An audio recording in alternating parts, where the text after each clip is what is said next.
Hello tout le monde, contente de vous retrouver aujourd'hui dans une revue. Ça faisait longtemps qu'on n'avait pas fait une revue dédiée à des sorties.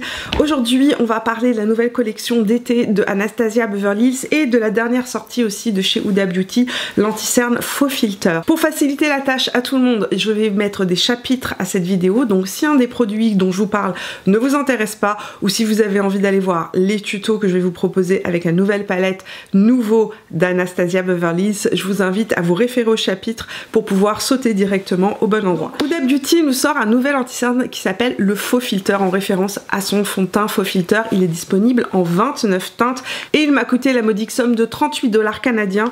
Je vais vous faire la référence en euros à l'écran. Il faut savoir que je ne suis absolument pas une fan des produits teints de chez Huda Beauty. Généralement, ils ne me conviennent pas. Le seul produit teint que j'utilise de manière régulière et qui me convient chez Huda Beauty, c'est le fond de teint en bâton.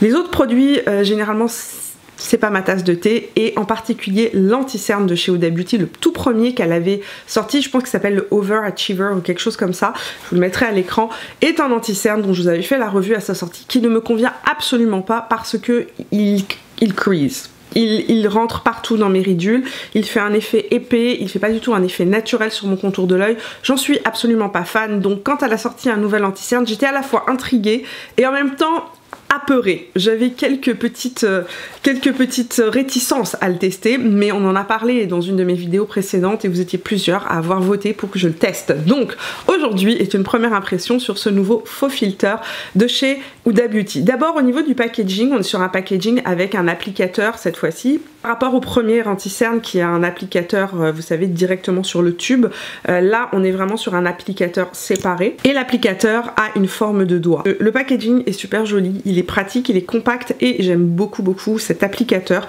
Je vous le dis tout de suite, c'est l'applicateur est vraiment précis, il permet de mettre juste la bonne quantité au bon endroit. On est sur une formule liquide avec un fini mat et une couvrance qui s'annonce totale. C'est un produit qui est considéré comme longue tenue et hydrofuge. Huda Beauty nous dit de cet anti-cerne que c'est une formule crémeuse modulable qui peut offrir une couvrance moyenne ou complète tout en éclaircissant et en camouflant.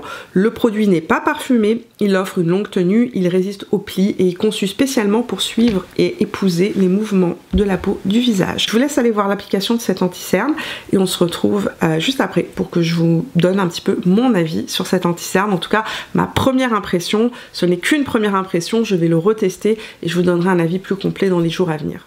Je vais appliquer le faux filter concealer de chez Huda Beauty en couleur 3.1 Vanilla Swirl. L'applicateur a une forme de doigt, donc je vais en appliquer un tout petit peu ici pour l'instant dans mon angle interne. J'aime beaucoup le fait que l'applicateur ait vraiment une forme de doigt, ça permet vraiment d'épouser le creux de l'œil. Et je vais aussi en appliquer un petit peu en angle externe, là où j'ai tendance à avoir des rougeurs. Je vais l'estomper avec un pinceau que je connais parfaitement bien, qui est le pinceau que j'utilise avec presque tous mes anti-cernes, le 146 Concealer Perfector de chez Zoeva. Là, ce que je vais faire, c'est que je vais juste repasser mon doigt sur l'anti-cerne, ce que je fais à chaque fois. En fait, ça retire l'excédent de produit et ça aide les anti-cernes à se placer. Donc ça évite, entre guillemets, le creasing. Mon côté gauche est corrigé avec le faux filter concealer de chez Huda Beauty. Ici, ça n'est pas corrigé. Ring light éteinte, vous pouvez voir le rendu de l'anti-cerne Huda Beauty, le faux filter, et ici mon cerne non corrigé. Je voulais vraiment vous montrer la différence avec la ring light allumée. Ça vous donne une meilleure idée du niveau de couvrance et ça vous donne aussi une meilleure idée de la couleur de cet anti-cerne qui, pour ma part, est exactement la couleur parfaite pour mon contour de l'œil. Je vais aussi l'utiliser pour corriger les ailes de mon nez qui ont tendance à rougir en journée. Aujourd'hui, je porte la Super Bébé Crème de chez Herborian. Première impression au niveau de l'application, un résultat qui est très frais. Mon contour de l'œil est corrigé, c'est-à-dire que j'ai une belle couvrance moyenne plus. Je pense sincèrement qu'on peut aller sur une couvrance totale, mais je trouve que ce genre d'anti-cerne là, lorsqu'on va trop en mettre, ça a tendance à alourdir le contour de l'œil. Je préfère rester sur quelque chose de plus naturel. Je trouve aussi que pour l'instant, il ne lisse pas le contour de l'œil, mais il ne marque pas les ridules, donc il donne vraiment un effet très naturel de mon contour de l'œil. J'ai l'impression d'avoir le regard qui est frais, reposé. Généralement, je suis pas une fan des anti-cernes mat, mais pour l'instant, je trouve que le résultat est très très joli. Donc concernant l'anti-cerne de chez Huda Beauty, on nous annonce une formule qui est liquide. Effectivement, la formule est liquide. On nous parle d'un fini mat. Le fini est définitivement un fini mat, mais ce n'est pas un mat qui marque beaucoup, en tout cas, mon contour de l'œil. J'ai déjà testé des anti-cernes mat qui me marquent beaucoup plus le contour de l'œil. Là, je suis très agréablement surprise. On est sur un mat avec un fini que je trouve quand même relativement naturel, qui n'est pas déshydratant ou pas desséchant pour mon contour de l'œil. Et ce que je trouve aussi très intéressant, c'est son effet effectivement lumineux. Il a un côté mat, mais il renvoie la lumière et donc ça fait un côté plus entre guillemets rajeunissant du contour de l'œil. Je trouve que pour l'instant, le résultat de cet anti-cerne à la mi-journée, j'ai filmé ce matin l'application vraiment très tôt, il devait être 8 h du matin. Actuellement il est 13 h et je trouve que mon contour de l'œil est impeccable. Il n'a pas bougé, il n'a pas creasé, il n'a pas marqué non plus particulièrement mon contour ici. Et pourtant quand je bouge, j'ai des ridules qui apparaissent. Donc pour l'instant, très contente du rendu de cet anti-cerne. Cependant, je veux juste vous prévenir, si vous avez un contour de l'œil mature ou très marqué parce que très sec, c'est pas vraiment le type d'anti-cerne que je vous conseille d'adopter, parce qu'en fait ça risque tout de même, de par le fait qu'il est un fini mat, de marquer évidemment le contour de l'œil très sec ou un contour de l'œil très mature. Mais par contre, si vous avez un contour de l'œil qui est régulier, plutôt bien hydraté, etc., franchement, c'est un très joli anti-cerne. Et en tout cas, pour l'instant, il me réussit bien. Mais je vous donnerai plus d'infos dans les jours à venir. Anastasia Beverly Hills nous sort une collection pour cet été. Et quelle collection? Sérieusement, je ne m'attendais pas à ça. Et quand j'ai vu la nouvelle palette sortir, mon cœur s'est mis à battre plus vite. J'ai eu des petites palpitations, des petits papillons dans le cœur. Sérieusement, je vous le dis tout de suite, en début de vidéo, cette palette-là, cette nouvelle palette d'Anastasia Beverly Hills, on va revenir sur son nom, est une palette, c'est la première palette depuis un bon bout de temps qui m'a redonné envie de créer des make-up de différentes sortes, de vraiment explorer, etc. Ça faisait très longtemps que j'étais pas tombée sur une palette qui venait susciter ma créativité comme celle-ci. Ok, donc pour l'été, Anastasia Beverly Hills sort une collection qui vient compléter en fait un certain nombre des produits qu'elle avait déjà. Donc déjà, elle a sorti 3 couleurs de plus dans ses bronzers crème. Elle a sorti 3 nouveaux gloss aussi que je n'ai pas acheté, je vous le dis tout de suite, c'était pas les produits qui m'intéressaient le plus dans sa collection. Et puis elle a sorti 2 blushs supplémentaires dans sa collection de blush stick qui sont des blushs en crème dont je vous ai déjà fait la revue. Donc d'un côté on a le blush et de l'autre côté il y a un petit pinceau pour venir l'estomper. Sérieusement, j'utilise absolument pas le côté pinceau, j'utilise uniquement le blush crème. Ce sont des blush crème d'excellente qualité que j'adore. J'utilise énormément la couleur latte en hiver. En été, je préfère la couleur Peachy Keen qui est un pêche avec un sous-ton plus rosé. Elle a sorti donc 2 nouvelles couleurs pour cet été qui se rajoutent aux couleurs qui existaient déjà. Une couleur qui s'appelle le Bubblegum qui... Très sérieusement, je suis allée le swatcher chez Sephora, je ne l'ai pas acheté. C'est un hybride entre un blush et un illuminateur. Donc c'est un blush avec à l'intérieur un fini rose qui ressemble beaucoup à Orgasme. En fait, c'est presque un dupe de Orgasme en version plus transparent, plus illuminateur. C'est pas une couleur que j'aime porter, la couleur Orgasme, donc je ne l'ai pas acheté. Et elle a sorti une couleur qui est la couleur Nectarine, qui est la couleur que je porte actuellement sur mes joues et que je vais vous montrer en application immédiatement. Voici le Nectarine. On est sur un blush un petit peu plus orangé, donc ça c'est le Nectarine et ça c'est le Peachy Keen qui a plus de rose. Le Nectarine a définitivement beaucoup plus d'abricot à l'intérieur. Moi j'aime appliquer les blushs d'Anastasia Beverly Hills directement sur le visage, donc je l'ai appliqué en haut de ma pommette. Je vais venir l'estomper avec mon pinceau numéro 7 Ebony Luxe de chez It Cosmetics. Il se place hyper facilement. Donc voilà le rendu de ce blush qui est un blush qui est très pâle. C'est ma surprise, je pensais que ce serait un petit peu plus intense. On est vraiment sur un blush très frais, très pâle qui donne vraiment juste un petit côté plus ensoleillé à la peau. Il tire définitivement vers l'abricot plus que sur le pêche, donc il n'y a pas de rose à l'intérieur. Franchement c'est très joli, c'est très naturel sur mon type de peau. Je pense sincèrement qu'il va être trop pâle pour les peaux qui sont les peaux noires parce que clairement il est très très pâle. Comme vous avez pu le voir, le blush Nectarine est un blush qui a un sous-ton assez abricoté. C'est une couleur assez pâle, ce n'est pas une couleur très soutenue. Je trouve que si on a une peau plus foncée, il y a des couleurs qui vont mieux convenir dans les blushs déjà existants chez Anastasia Beverly Hills. Là on est sur un blush qui va donner un petit côté très frais, effectivement c'est celui que je porte aujourd'hui sur les joues, très naturel, un côté presque romantique. Et d'ailleurs cette collection d'été qui est sortie chez Anastasia Beverly Hills, Norvina qui est la directrice artistique de chez Anastasia Beverly Hills, la voulait romantique. Parlons de cette palette que je vous ai présentée dans ma vidéo haul et je vous ai dit qu'elle s'appelle la Nouveau palette. L'une d'entre vous m'a dit effectivement que la palette portait ce nom parce qu'en fait Anastasia Beverly Hills et plus exactement Norvina s'était inspirée de l'Art Nouveau et effectivement je suis allée voir des vidéos de Norvina et elle explique que cette palette est inspirée de l'Art Nouveau tout comme la moderne Renaissance était inspirée de l'art de la Renaissance. La palette fait 57 €, 72 $. On est sur une palette dont les fards ont doublé de quantité par rapport aux premières palettes de chez Anastasia Beverly Hills, donc moderne, Renaissance, etc.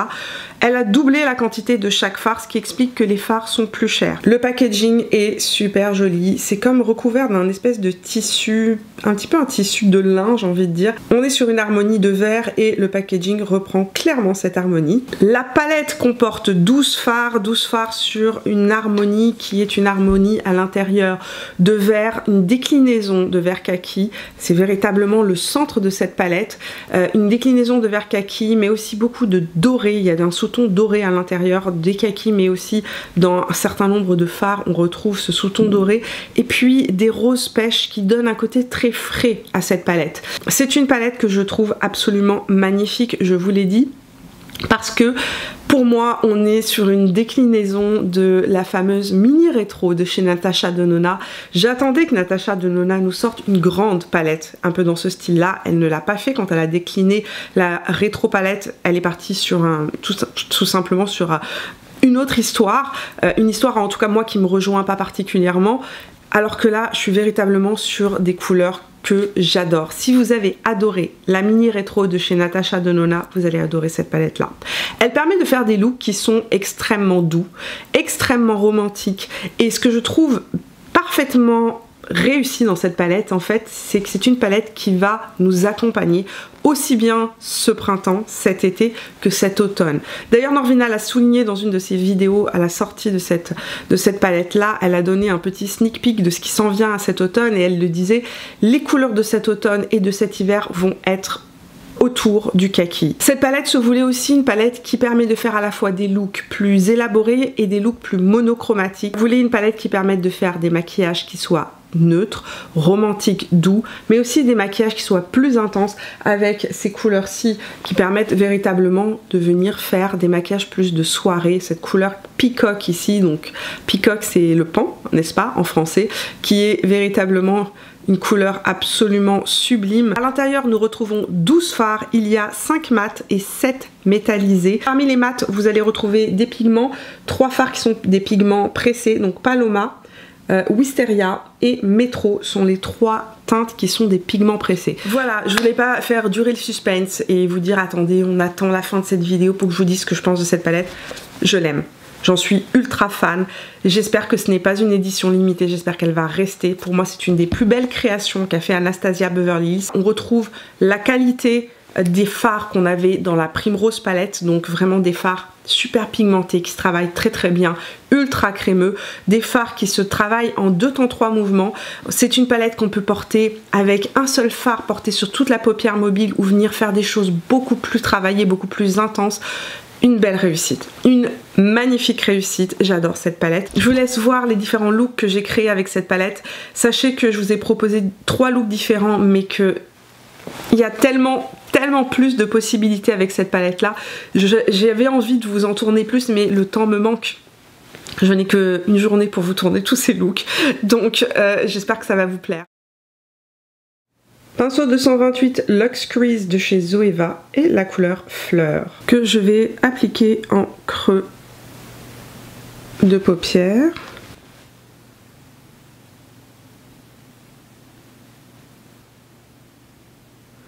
Et en angle externe et bien estompé.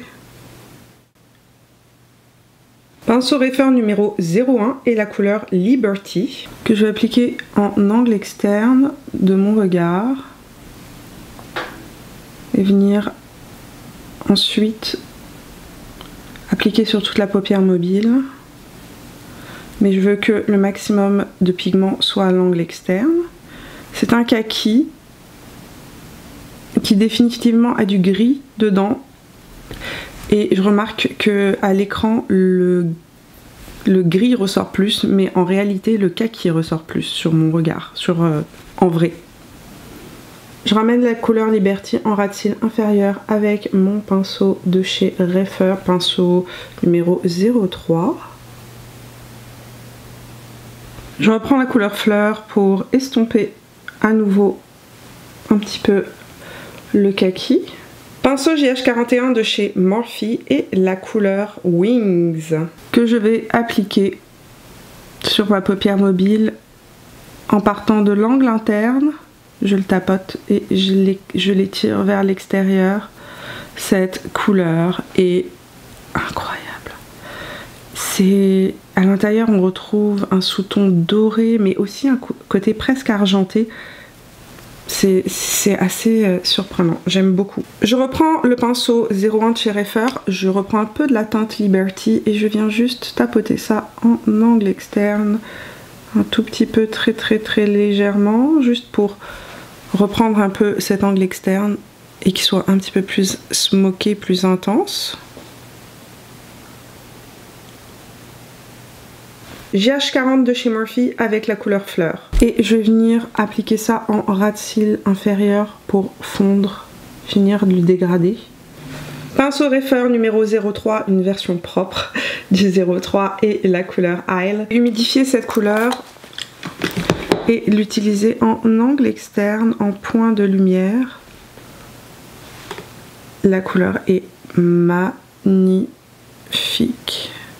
Pinceau 242S de chez MAC et la couleur Paloma que je vais appliquer sous le sourcil juste pour bien nettoyer cette partie-là et je vais restomper avec un pinceau propre, s'il vous plaît. Petit pinceau propre, j'estompe. Ça, c'est mon pinceau numéro 16 de chez Reifer. C'est le pinceau avec lequel j'estompe tous mes maquillages. Et ça fait un fondu, regardez-moi ça. Je vais mettre du crayon vert kaki à l'intérieur de mon regard, du mascara, et je reviens pour vous montrer le look final.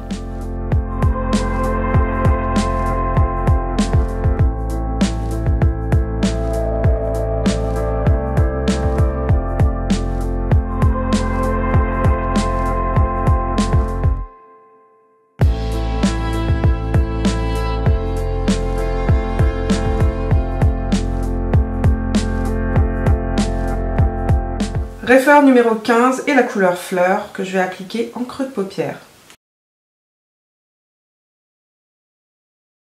Cette couleur là est absolument sublime, hyper douce, très romantique. J'adore cette couleur de transition, je la trouve magnifique. Pinceau 228 Luxe Crease de chez Zoeva et la couleur Métro que je vais venir appliquer en angle externe pour intensifier ce look et ramener un peu plus bas dans le creux de paupière.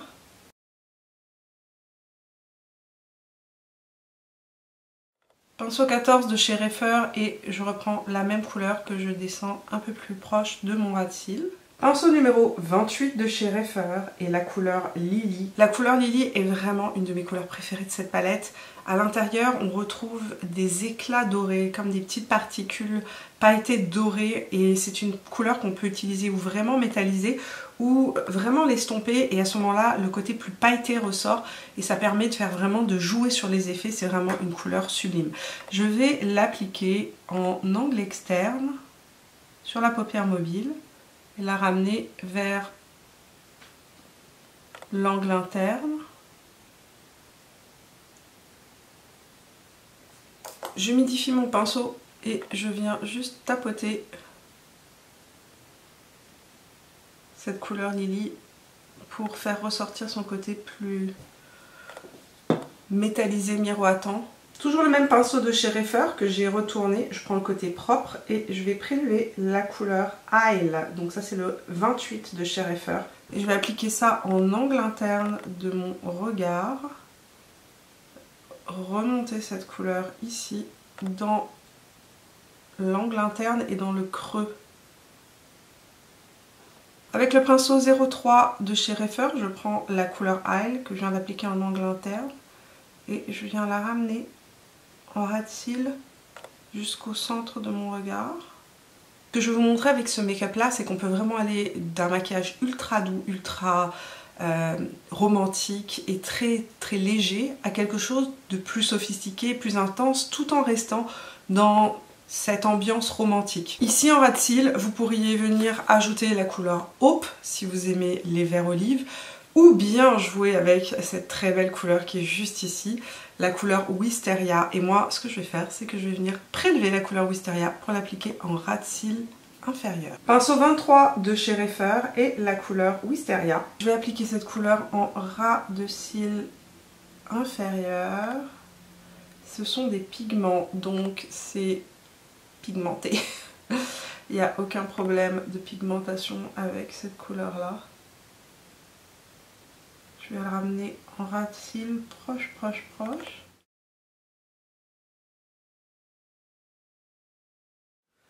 Pinceau numéro 226 de chez Zoeva et la couleur Muse. Je vais appliquer en ras de cils, juste en tamponnant en fait mon ras de cils. Et en faisant rejoindre cette couleur-ci avec le mauve que j'ai appliqué juste avant.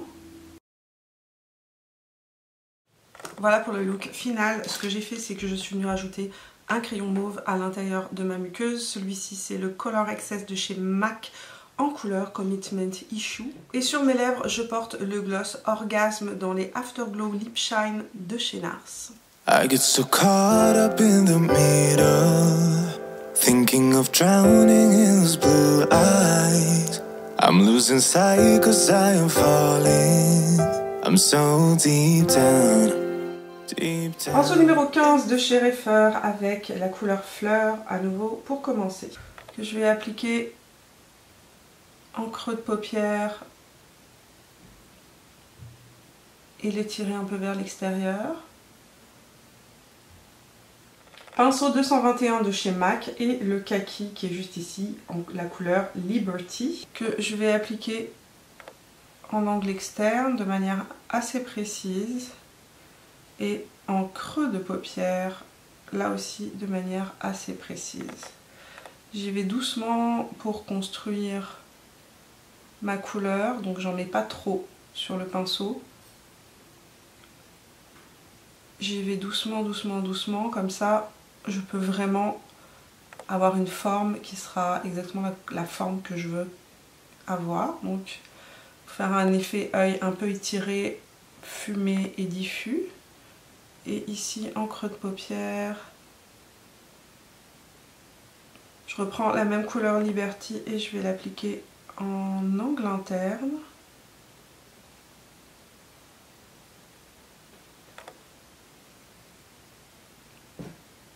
C'est une couleur que j'aime beaucoup parce qu'en fait, ça fait vraiment un kaki grisé très très doux.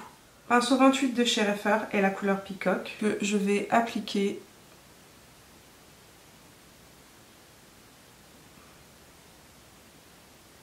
au centre.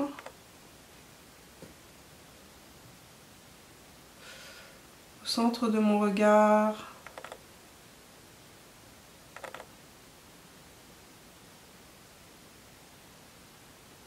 J'humidifie cette fois-ci la couleur Peacock et je vais la placer en ras de cils inférieur. Oh mon Dieu! Que c'est beau! Je reprends mon pinceau de chez celui-ci de chez MAC, celui avec lequel j'ai appliqué le kaki. Je remets pas de pigment dessus, mais je viens juste retravailler mon angle externe, fondre cette couleur Peacock avec le kaki appliqué tout à l'heure. Je reprends à nouveau mon pinceau de chez Zoeva sans remettre encore une fois de couleur dessus, de pigment, juste je viens fondre la transition. Je réajuste, je regarde dans mon miroir si il manque un petit peu de rose en transition. À ce moment-là, vous pouvez en reprendre un petit peu. JH40 de chez Morphe et je reprends la couleur Fleur que je viens estomper en ras de cils inférieur. Pinceau Reifer numéro 21 et la couleur Hope que je vais humidifier pour faire ressortir le côté un tout petit peu plus métallisé et je vais appliquer ça. Je juste ici, au centre de mon regard, proche de l'iris. Je vais finir ce maquillage en mettant le crayon Junkie de chez Urban Decay en muqueuse intérieure de mon regard. Voilà pour ce dernier look proposé avec cette nouvelle palette. J'avais envie de vous proposer un look un petit peu plus glam, un peu plus rock, un petit peu plus festif aussi pour vos soirées justement estivales. Mais c'est un look qu'on pourrait très bien porter pour une soirée aussi bien en automne qu'à l'hiver ou même aux soirées de Noël, les parties de fin d'année, etc. C'est vraiment un look qui peut aller dans plein de circonstances. J'avais envie de vous montrer qu'avec cette palette, on peut s'amuser, on peut créer différents styles de look complètement différents, aller vers des looks qui soient plus naturels ou bien vers des looks plus intenses. On peut jouer avec les petites touches de couleurs qui sont à l'intérieur, entre autres ce très joli violet qui va pouvoir se marier dans différents styles de look. C'est une palette qui m'inspire une tonne de possibilités de look. Donc voilà pour cette nouvelle palette et cette collection Anastasia Beverly Hills. J'espère que cette vidéo vous a fait passer un agréable moment. J'espère qu'elle vous a diverti. J'espère qu'elle va vous inspirer des looks. Je vous fais plein de bisous. On se retrouve nous tout au long de la semaine sur Instagram. Et puis si vous n'êtes pas abonné à la chaîne, vous pouvez le faire en cliquant sur mon visage là où il apparaîtra à la fin de cette vidéo. On se voit dimanche pour de nouvelles aventures. Jusque là, portez-vous bien.